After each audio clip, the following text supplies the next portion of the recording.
పెరట్లో ఉన్న మునగ చెట్టు దగ్గరికి వచ్చి మునగాకు కోస్తున్నాను. మునగాకు కూర తయారు చేయడానికి ఇవ్వండి మండలు విరుస్తున్నాను.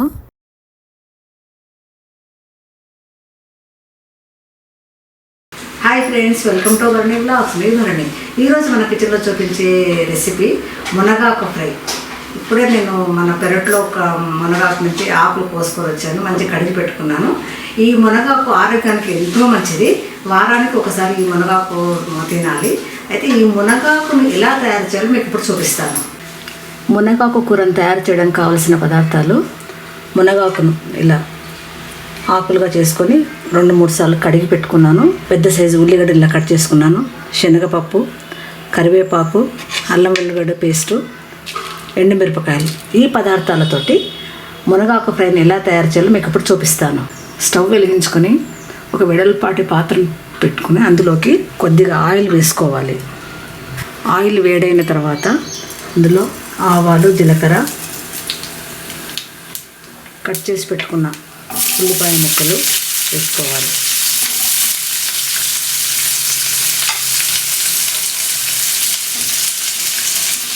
ఒక్కసారి కలపాలి. ఉల్లిగడ్డలు పచ్చివాసన పోయేంత వరకు వేయించాలి. ఉల్లిగడ్డ ఇలా బాగా ఉడికిన తర్వాత, కలర్ మారిన తర్వాత ఇందులోకి ఎండుమిరపకాయలు, కరివేపాకు వేసుకొని బాగా కలపాలి.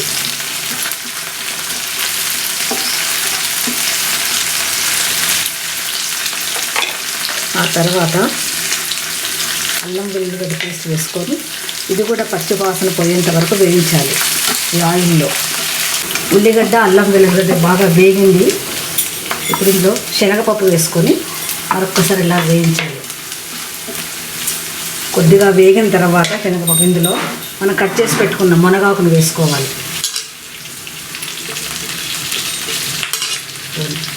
మునగాకును బాగా కడిగిన తర్వాత ఇలాగా వేసుకోవాలి. మనం వేసుకొని ఒక్కసారి ఇలాగా బాగా కలపాలి.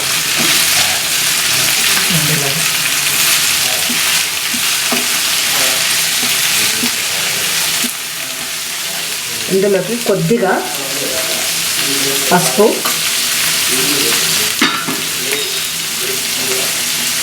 రుచికి సరిపడా ఉప్పు వేసుకొని బాగా కలుపుకోవాలి. ఈ మునగాకు బాగా మగ్గడానికి దీనిపైన మూత పెట్టుకోవాలి.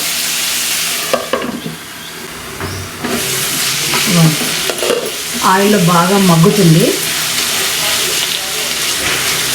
కొద్దిగా నీళ్ళు ఉడుకుతున్నాయి. ఇందులో ఎలాంటి వాటర్ వేసుకోకూడదు. మరొక్కసారి మూత పెట్టి మగ్గనిద్దాం. మునగాకు బాగా మగ్గింది. ఇందులో ఈ స్టేజ్లో మనం కొద్దిగా కారం వేసుకోవాలి. వేసుకొని మరొక్కసారి ఇలా కలుపుకోవాలి.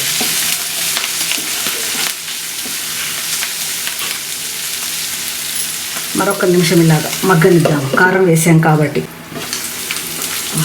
మునగాకు బాగా మగ్గింది.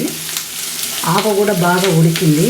ఈ స్టేజ్లో మనం ధనియాల పొడి వేసుకోవాలి. కొద్దిగా వేసుకొని ఒక్కసారి ఇలా కలపాలి. అంతే అండి, ఎంతో రుచికరమైన మునగాకు ఫ్రై రెడీ అయిపోయింది. ఇది ఆరోగ్యానికి చాలా మంచిది. ఇది వారానికి ఒకసారి మనం తయారు చేసుకొని తినాలి. ఇది అన్నంలోకి, చపాతీలోకి చాలా బాగుంటుంది. ఈ స్టేజ్లో మనం స్టవ్ ఆఫ్ చేసుకోవాలి.